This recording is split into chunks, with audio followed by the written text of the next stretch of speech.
მოგესალმებით, მეგობრებო. ბედნიერი ვარ, ჩემი დღევანდელი კარგი განწყობით და იმედი მაქვს, შევძლებთ თქვენამდე მოვიტანოთ ჩემთვის ცხოვრებაში ყველაზე მთავარი სიტყვები. ყველაზე მთავარი დამიჯერეთ. მილიარდერი რომ არ ყოფილიყავი, არ იარსებებდა ფონდი და არ იარსებებდა ჩემი სული. მოკლედ რომ ვთქვათ, არაფერი იარსებებდა. რომ არა ჩემი ღვთისადმი მინდობა. ეს არის ის, რაც უფალმა უთხრა მოსეს. სამყაროს მეუფე. ასე უწოდა მან საკუთარ თავს. და მოსეს უთხრა, სხვაგვარად ნუ მიხსენებ. თორემ ეს თითქოს დავამცირებსო. აი, დაგკვირდით, რომ ამ მნიშვნელოვანი ლექციის მეორე ნაწილს მინდობის შესახებ გაგიზიარებდით. ნამდვილი მამაკაცი საქართველოში თავის დანაპირებს ასრულებს. მე კი ბოლოს და ბოლოს საქართველოს მოქალაქე ვარ. ამრიგად, მივედით იმ დასკვნამდე და კიდევ მრავალჯერ დავრწმუნდებით, რომ რწმენა არსებობს, თუმცა მთავარი ისაა, რომ ღმერთი არსებობს და არა რწმენა. რწმენა შემდეგ მოდის. იმედი ამბობს, ღმერთი დამეხმარება. სიყვარული ამბობს, სურს ისე ვიცხოვრო, რომ ღმერთს ვახარებდე. არა მხოლოდ საკუთარ თავს გემრიელი სადილით ან გემრიელი ღვინით. მას ვახარებდე. აი, მაშინ ბედნიერი ვარ. თქვენ შეამჩნევთ, ხოლო მათ, ვინც ჩემს ასაკამდე მიაღწევს, ან უფრო ახალგაზრდები არიან, იციან, რომ თუ გრძნობ, რომ დღის განმავლობაში ღმერთი რაღაცით გაახარე, სრულიად სხვა განწყობა გაქვს. ჩემთვის ცხოვრებაში მთავარი სწორედ ეს სასოებაა. მინდობა ღმერთზე ყველაფერში, რაც არ უნდა შემთხვეოდა ჩემი 75 წლიანი ცხოვრების განმავლობაში. ჩემი მოკლაც კი უნდოდათ. და როგორც შეეძლოთ, ისე მამცირებდნენ. საბჭოთა დრო იყო, რასიზა. ჩემ ცხოვრებაში ისეთი შემთხვევებიც ყოფილა, როდესაც თავად ხელისუფლება, პრეზიდენტი და მისი გარემოცვა ქირავდნენ თაღლითებს, ახლა ერთი გამოჩნდა საქართველოში, რომლებიც ყველანაირად ჩემს ჩაძირვას ცდილობდნენ, რათა ხალხს ეფიქრა, ისიც 90-იანებიდანაა, ბანდიტია. აბა ვინ შეიძლება გახდეს მილიარდერი, როცა აქამდე არაფერი გააჩნდა. ზღაპრებია. დიახ. უფლისადმი მინდობამ მიხსნა, თუმცა თავიდან საერთოდ ფიცხი ადამიანი ვარ, როგორც ყველა ქართველი, მიუხედავად იმისა, რომ ქართველი არ ვარ. თუმცა ვინ იცის? ჩვენ ხომ დაზუსტებით არ ვიცით, ვინ გამოიყვანა ღმერთმა ეგვიპტიდან. მან 3 მილიონი ადამიანი გამოიყვანა. მათგან 2.400.000 სხვადასხვა ერის წარმომადგენელი იყო. შესაძლოა ჩემშიც არის რაღაც ასეთი, მოკლედ, მაგრამ ის რომ ჩემში არის ქართული სიამაყე და ქართული წყენიანობა, ახლა ამას ვებრძვი. ბევრი ქართული თვისება მაქვს. დაფიცებაც კი მინდება 100%-ით გიდასტურებთ ამას. ნამდვილი მინდობა მაშინ იბადება, როცა საერთოდ ყველაფერს ივიწყებ. მიმართავ ღმერთს, ისე მოიქეცი, როგორც გსურს. მაშინ კი არა, როცა ყველაფერი კარგად არის, არამედ როცა ყველაფერი თავზე გენგრევა. სახლები იწვის, კედლები ეცემა. მიგატოვა საყვარელმა ცოლმა, შვილებმა დაგწყევლეს და ისეთი რამ ჩაიდინეს, რომ მათი ნახვაც აღარ გინდა. მოკლედ, იცით, ყველაფერი ხდება. სწორედ მაშინ, როცა ყველაფერი ინგრევა, იბადება სასოება. ღმერთი ამბობს, თუ ასეთი ძლიერი, მდიდარი და თითქოს მამაციც ხარ, თუ თავად შეგიძლია პრობლემის გადაჭრა, მაშინ მოაგვარე ის. და აი ფუსფუსებ რაღაცას აკეთებ, მაგრამ ხანდახან არაფერი გამოდის. ვერც კავშირები გეხმარება, ვერც მეგობრები, ვერც ცოლი, ვერც შვილები. ვერავინ. ყველას ფეხებზე კიდი ხარ და მორჩა. მაგრამ შენ ხომ თავად გსურს ეს? იმუშავე. გწამს გინდა რომ ჩემი იმედი კონდეს, მაგრამ ჯერ უნდა ირწმუნო რომ ვარსებობ. დიახ. მე ვერ შემეხები, რადგან გარსი არ მაქვს. თუმცა თუ გწამს ცხადისა, იმისა, რაც დედამიწაზე დიდ ადამიანებს სწამდათ, აინშტაინსაც და მრავალ სხვას. რომლებიც თეორიულად ამტკიცებდნენ, რომ სამყარო უსასრულოა. როგორ შეიძლება ასე იყოს, თუ ღმერთი არ არსებობს? მოკლედ. ჯერ ირწმუნე, შემდეგ კი გამოიჩინე მინდობა. გიყვარდეს კიდეც და სხვა ყველაფერი დანარჩენიც, ხოლო თუ ჩემი იმედი გაქვს, მაშინ დაივიწყე პრობლემები, რადგან რა აზრი აქვს ჩემზე მინდობას თუ მაინც ღელავ. რა თქმა უნდა, ადამიანი მაინც განიცდის, ხანდახან არ ზინავს კიდეც და ასე შემდეგ, მაგრამ მან იცის, რას იზამს უფალი ჩემს დასაცავად, ჩემთვის და მათთვის, ვინც მიყვარს. ამრიგად, ეს არის ის ფილოსოფია, რომლითაც ცხოვრებაში ხელმძღვანელობ. კიდევ ერთხელ ვიმეორებ. თელ ჩემს მიმოწერას გადავხედე, როდის რას ვამბობდი. სხვათა შორის ეს ხელოვნურ ინტელექტს გადავეცი და მან ყველაფერი დაალაგა. ეს არის ის ძირითადი აზრები, რომლებიც, როდესაც ვიკრიბებოდით, როდესაც პრაქტიკულად თქვენი ლექციის საფუძველს ვაგროვებდით. დიახ, მეგობარო, ინტელექტმა უფრო მეტიც აღმოაჩინა, მან ყველაფერს ისეთი სტრუქტურა მისცა, რომ ჩემი ყველა აზრი ერთ ლექციაში მოექცა. მაგრამ უფრო მეტი აზრი გამიჩნდა, ჯერ კიდევ ცოცხალი ვარ, ვაგრძელებ ფილოსოფიაში ჩაღრმავებას. მოგიყვანთ მაგალითებს იმ ადამიანის ცხოვრებიდან, რომელმაც პირველად $40 წლის ასაკში ნახა. რა გზებით მატარა ამ ცხოვრება? თქვენთვის მოყოლილი მაქვს, რაც მოხდა. ჩემთვის ახლობელი საყვარელი ადამიანი მოულოდნელად და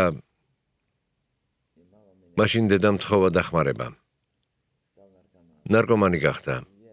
ვმკურნალობდი მას, რა აღარ ვცადე. 10 წელი ვიბრძოდი მასთან ერთად. თითქოს უკვე აღარ შემეძლო აღარაფრის გაკეთება. ის ადამიანი უკვე ზრდასრული იყო. მაგრამ ღმერთი მოვიდა მაშინ, როცა მივხვდი, რომ მორჩა. მე უკვე გადავიწვი. არ ჩემმა ფულმა, არც კავშირებმა, პრეზიდენტთანაც კი არაფერ მოუშველა. უცებ ხედავ ის იღიმის, მიდის სამსახურში და ცოტა ხანში შეძლებულ ადამიანად იქცა. შემდეგ უკვე მისი ცხოვრება აღარ მაინტერესებდა, მაგრამ ასეთი ფაქტი ნამდვილად იყო.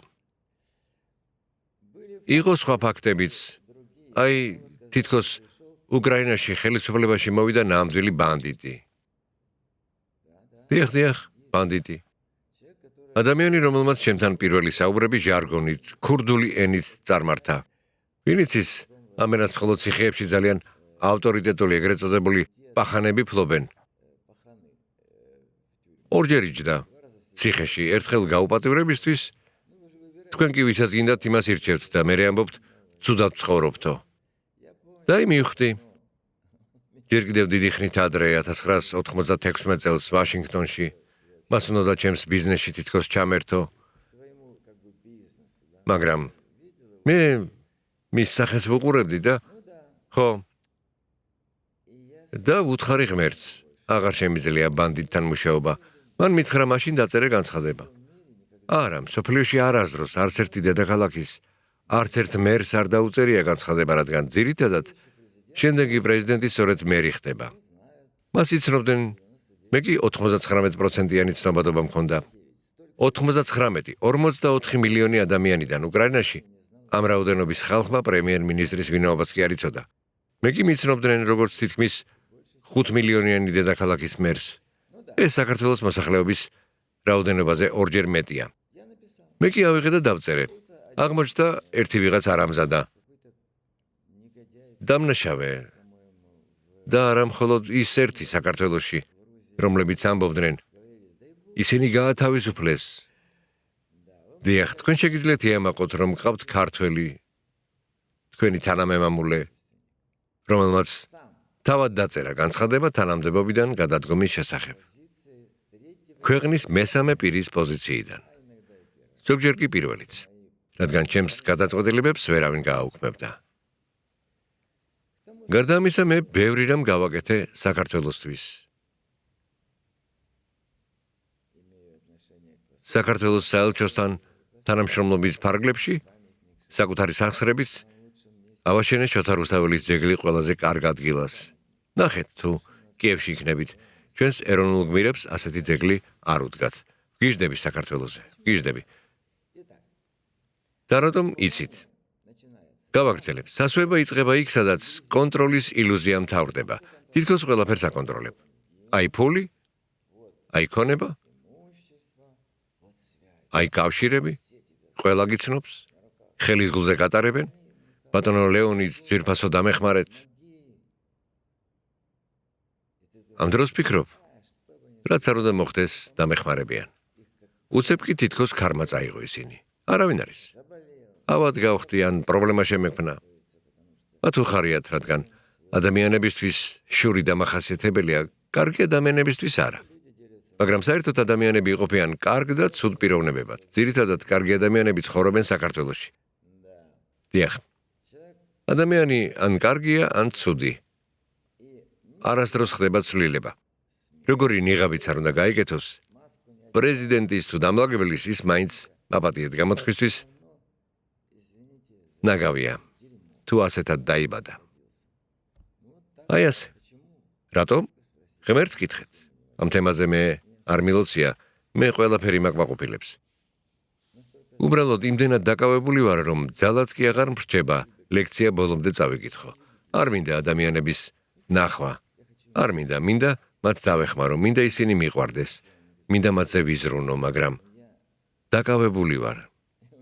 და რომ რჩება მხოლოდ იმისთვის, რომ გავისეირნო ჩემს ძაღლთან ერთად, რომელიც ძალიან მიყვარს. და მასაც უყვარ ვარ. და რა თქმა უნდა, თავარი თქვენთან საუბარია. აი ასეა. ამიტომ, როცა გადაიწვევი, ან იმდენად ჭკვიანი ხარ, რომ მაშინვე ამბობ, ღმერთო არ მინდა ამით დაკავება, დამეხმარე, ის დაგეხმარება. ერთ დროს მქონდა აზრი, ეს შენი ფული არ არის. დიახ, განსაკუთრებით მაშინ, როცა ძალიან გავამდიდრდი. უფალმა ასეთი აზრები მომცა. ეს შენი ფული არ არის. მაგრამ როგორ გამოვხატო ეს, როგორ გავიგო? აქ სადღაც მედო ადგილობრივი შეკელი. არა, ვერ ხედავ. და დოლარი. დიახ, ჩემია თუ არა? არავის მოუტანია. შენიც. როგორ მივხვდი მარტივად? დღეს იოგურტის გარდა კიდევ სხვადასხვა ფაფებსაც ვჭამ. ძალიან მიყვარს. თევზი ჩემი ძლია შევჭამო. მაგრამ იშვიათად, ძალიან იშვიათად. განსაკუთრებულად გემრიელს არაფერს ვჭამ. თორემ მუშაობას ვერ შევძლებ და ცუდად დავიძინებ. ამიტომ მუშაობა და სხვა ყველაფერი წუთების სიზუსტით არის გაწერილი. არც ერთი მინისტრი არ ისურვებდა ასეთ ცხოვრებას. მე კი მომწონს. იმიტომ რომ თქვენ მიყვარხართ, იმიტომ რომ ჩემში ადამიანის სიყვარული ანთია. მოკლედ, ფული არის, მაგრამ დასახარჯი არ სადაა. ცოტა ხნის წინ ზღვაზე, დაფაზე ვისეირნე. ხო, მალე საქართველოში ჩამოვალ, მაგრამ საქართველოში დაფით სრიალი შეუძლებელია, რადგან ტალღები მოკლეა. ხო, იცით რა სასიამოვნოა? 300 მეტრში შედიხარ, აქ არ არის სიღრმე. დაფაზე სიჩქარით ეშვები, ის 300 მეტრს გატარებს თითქოს მაღლიდან. თიდან მოდიხარ, მაგრამ არ შემიძლია. ამის შემდეგ მეორე დღეს ღამით არ ვძინებია. იმდენი ენერგია გამომიმუშავდა ამ დროს, ვერაფრით მოიშორებ. თუმცა ეს უმნიშვნელო სირთულეა, ოდესმე კიდევ ვისიამოვნებ, მაგრამ საკუთარ თავს ვუთხარი, რომ ეს ბოლო სრიალი იქნება. ამრიგად, ფულს ვერ ვხარჯავ. ადრე ოცნებობდი მთელი მსოფლიოს შემოვლაზე, ნახევარი კი შემოვიარე, მეც უბრალოდ ვეღარ შევძლებ, რადგან უამრავი წამალი გვაქვს. საჭიროა დროულად მომაწოდონ, ან შემახსენონ, თორემ უბრალოდ მოვკვდები, ერთს არ დავლევ და მორჩა. ლადაც ეს არ არის, კიდევ ვიცოცხლებ და მიჯერეთ. განსაკუთრებით თუ ჩვენი სიყვარული ორმხრივია. როცა ადამიანი წყვეტს ცხოვრებას იმის შიშით, რომ ყველაფერს დაკარგავს, მაშინ ჩნდება სასოება. რადგან შეუძლებელია დაკარგო ის, რაც არ გაქვს. აი ეს არ გაქვს. არ გაქვს ეს სასახლე, არ გაქვს ეს ქვეყანა. არ ვიცი, მე ასეთი ტერმინებით ვსაუბრობ. მოკლედ, კარგი, არ გაქვს ეს ჭიქა, არ გაქვს. არ გაქვს და მორჩა. აქამდე არ მქონია და არც მექნებოდა. სახლში შემთხვევით რომ არ მოეტანა დამლაგებელს. ბოთლიდან დალევა არ არის კარგი, ვინაიდან მეორე მხრიდან შეფუთულია. ეს ყველაზე ძვირადღირებული წყალია. შეფუთვა რომ გაჩვენოთ, ჩვენი ლექცია დასრულდება, რადგან ეს რეკლამა იქნება. აი ასე, არაფრის დაკარგვის არ მეშინია, რადგან ყველაფერი მაქვს. ჩვეულებრივი ბინა, თითქმის ჩვეულებრივი. ოდნავ უკეთესია ჩვეულებრივზე. სულ ცოტათი. დიდი ტელევიზორი მაქვს. მოკლედ, ყველაფერი მაქვს. ღმერთს ვეუბნები მადლობას. არასოდეს ვიფიქრებდი, რომ ასეთი ბედნიერი ადამიანი ვიქნებოდი თითქმის 75 წლის ასაკში. სულ ვფიქრობდი, რომ ყოველ წელს უფრო ვბერდები და სულ უფრო უბედური ვხდები. ამიტომ შეუძლებელია დაკარგო ის, რასაც არასოდეს ფლობდი. თუ ღმერთმა მოგცა, მადლობა მას. თუ შენ რაღაც გააქვს, აი, მომწონს იქ ყვავილები მაქვს ჩამოკიდებული. ესეც ღმერთმა მომცა, აი კიდევ ყვავილები, რაც უკან არის. აქ არც ისე ლამაზია, ვერანდაზე გაჩვენეთ, განსაკუთრებული სილამაზეა. მადლობა უფალო. მე ამისთვის არც დრო კი არა, აი ყვავილები ჩემთან ახლოს ყოფილა. ყოველთვის ჩემთან არიან. აი იქ ვლოცულობ, სანთლები მაქვს. ყველაფერი ღმერთმა მომცა.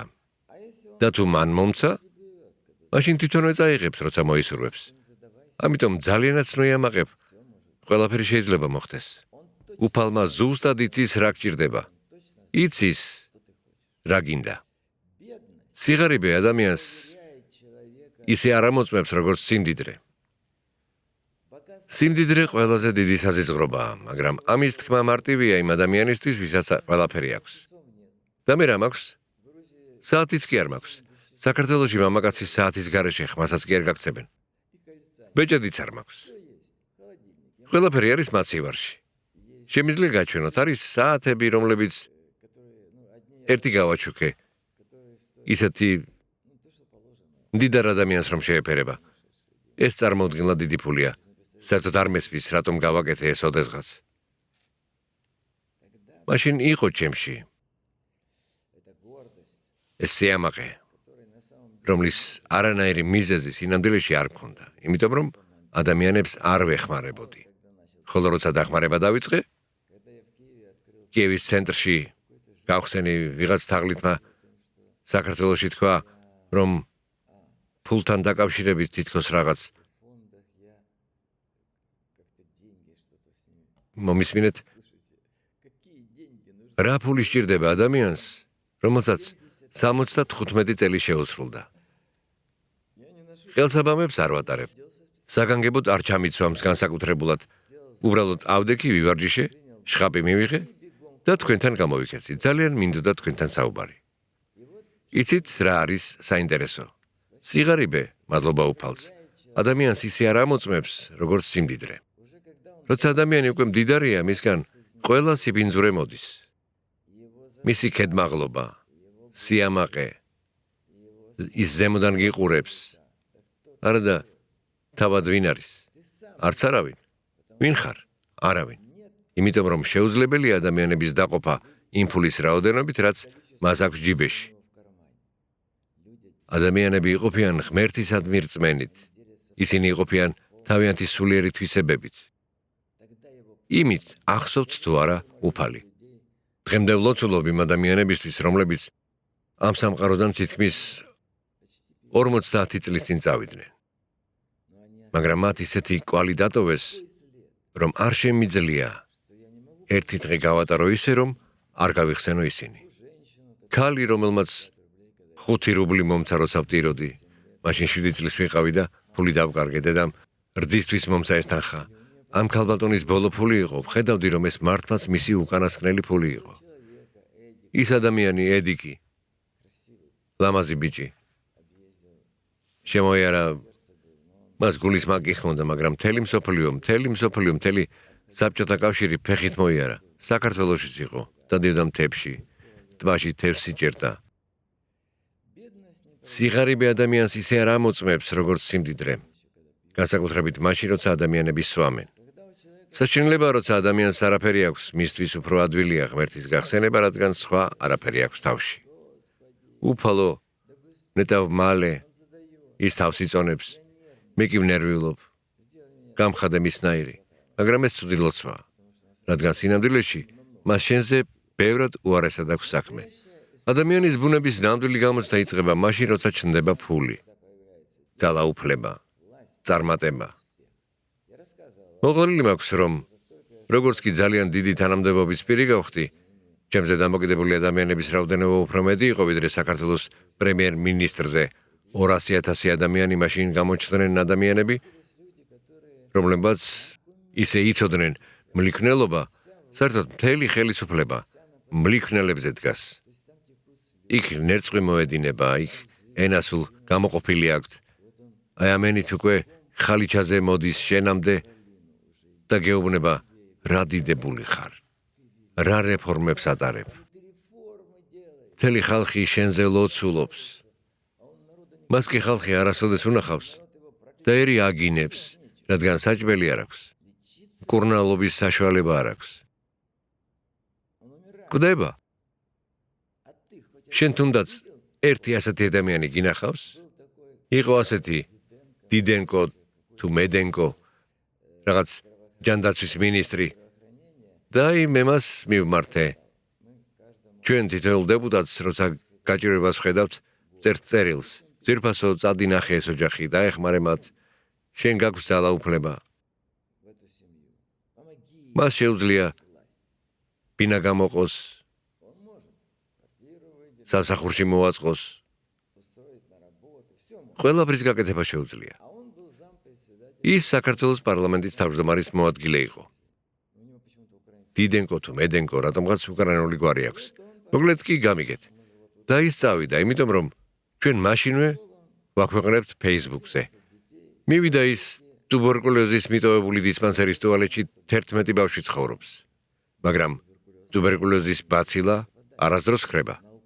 ის თითოეული თქვენგანის ფილტვშია. მხოლოდ მიეც იმას ძალა, მათ შორისაა საკვების არსებობა. და ის მაშინვე იწყებს გამრავლებას. უკან დასაბრუნებელი გზა აღარ არსებობს, ვინც ტუბერკულოზით ავადდება, ჩვეულებრივ სამწუხაროდ ხდება. და ამ ადამიანმა იმის ნაცვლად, რომ ძალაუფლება გამოეყენებინა, მე ხომ სწორედ ამისთვის დავიბარე იქ. მან ნახა ეს საშინელება. არც ავეჯი, არც არაფერი. ყველაფერი მიტოვებული იყო, ბავშვები ჭუჭყიანები იყვნენ. ეს პოსტსაბჭოთა ქვეყნების უბედურებაა. მან კეთილშობილურად, როგორც ჩანს, ქრთამს არ იღებდა. კეთილშობილურად ჩაიღო ჯიბეში ხელი, ამოიღო, თქვენ წარმოიდგინეთ 200 ლარი და დედას მისცა. მერე კი ამაღა წავიდა თავისთან, პარლამენტში. აი სწორედ მაშინ ირკვევა, კვლავ მინდობილია თუ არა ადამიანი ღმერთზე. თუ ყველაფერი დაივიწყა უკვე. და ეს ენები, რომლებიც ირგვლივ გეხვევიან.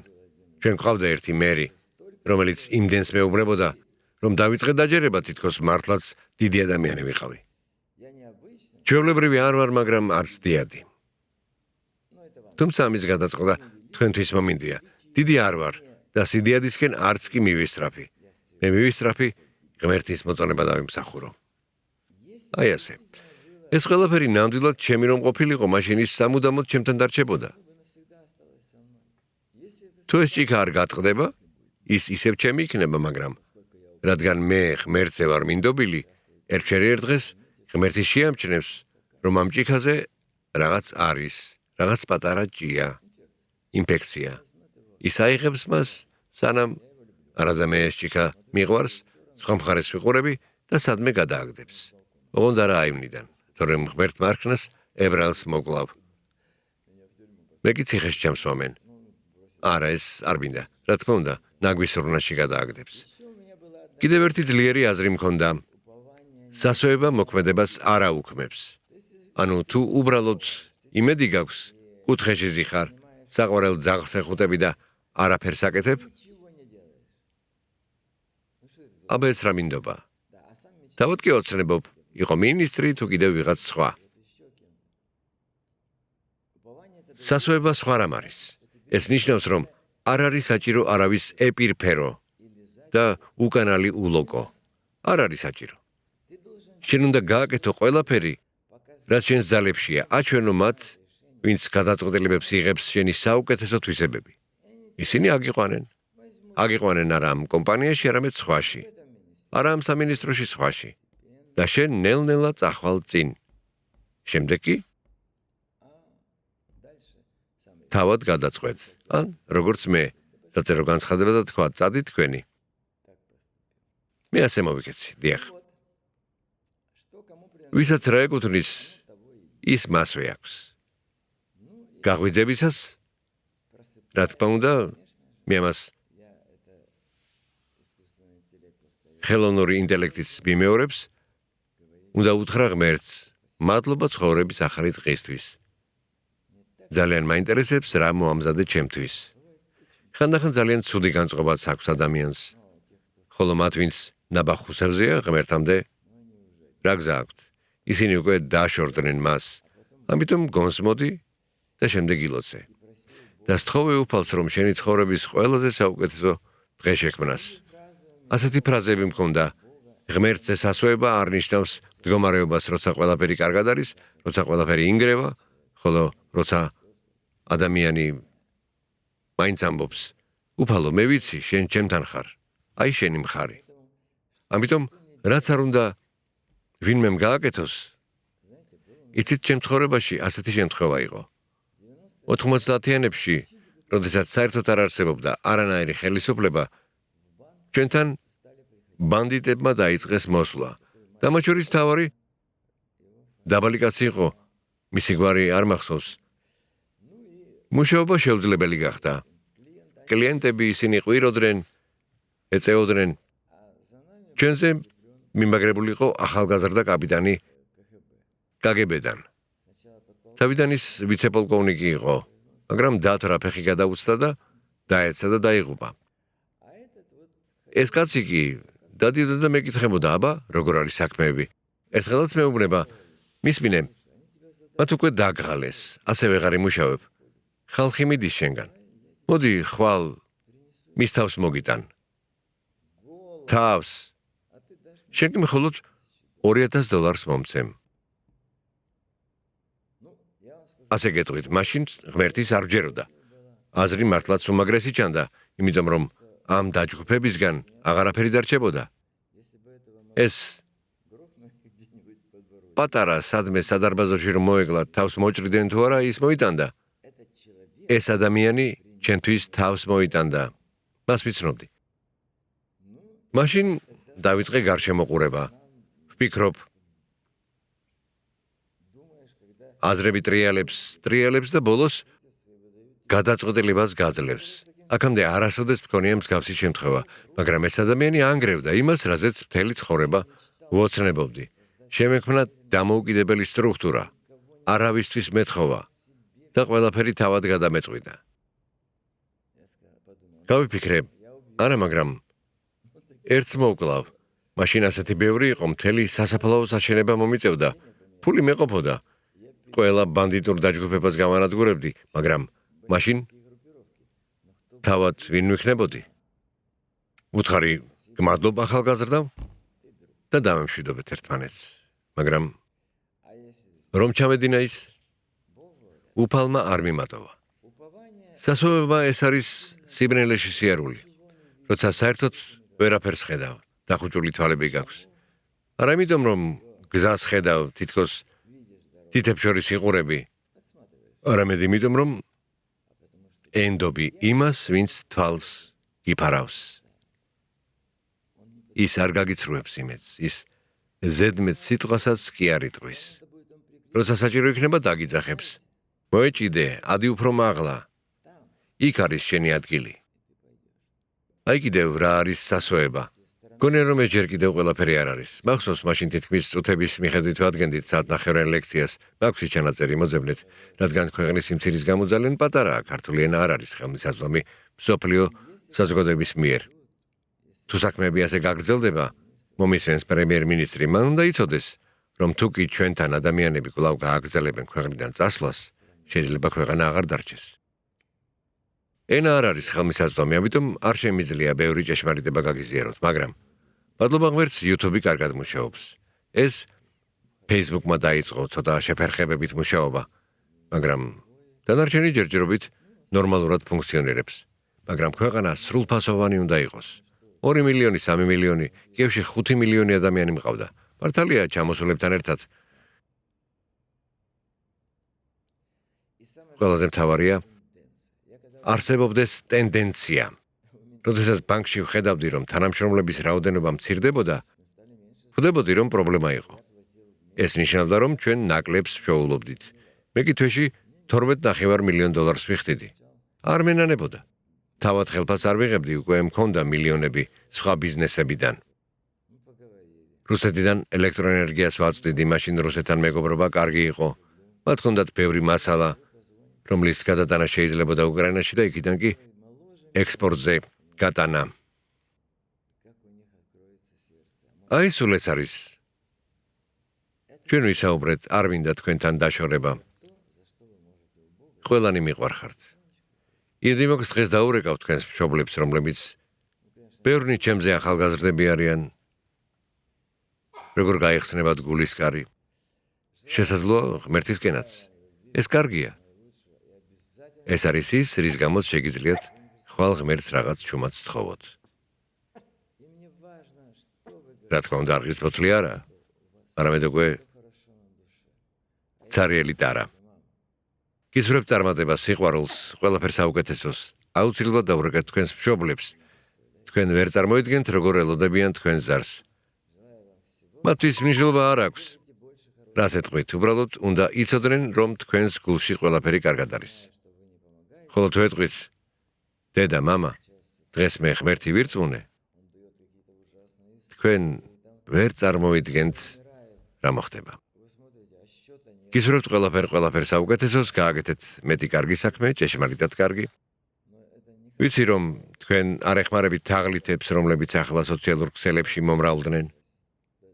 იღებს რაღაც საშინელ ამბავს, ვიღაც კვდება, მაგრამ იმ ადამიანის ანგარიში, ვინც კვდება, არ არის.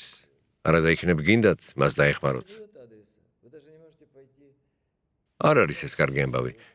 ვინ იცის უცებ, თქვენ ისეთი სურვილი გაგიჩნდეთ, ნაწილი ფონდს, ნაწილი არ არის კარგი, რადგან შეიძლება ისე მოხდეს, დაათრნენ და ამას ბავშვები შეეწირონ. ჩვენთან ცოტა ხნის წინ იყო, არც მისამართს გაძლევს, ვერ შეძლებთ მისვლას, უცებ რომ მოგინდეთ ამ ადამიანის მილოცვა. თქვენ მას რაღაც მნიშვნელოვანს ჩუქნით, იცით რამდენად ღირებულია ეს მისთვის, გინდათ მოუყვეთ, როგორ მუშაობს ეს რაღაც, მაგრამ თქვენ მისი მისამართიც კი არ იცით. რატომ? იმიტომ რომ თუ იქ მიხვალთ, ვერავის იპოვით. მაგრამ ღმერთი იპოვის. ის ადამიანი, ვინც ამას აკეთებს, ვერ ხვდება, რომ ღმერთისთვის ის საშინელი მტერია. მან თქვენ ცდუნებაში შეგიყვანათ, ის მოქმედებდა როგორც უწმინდური ძალა. გააკეთეთ თქვენი წილი.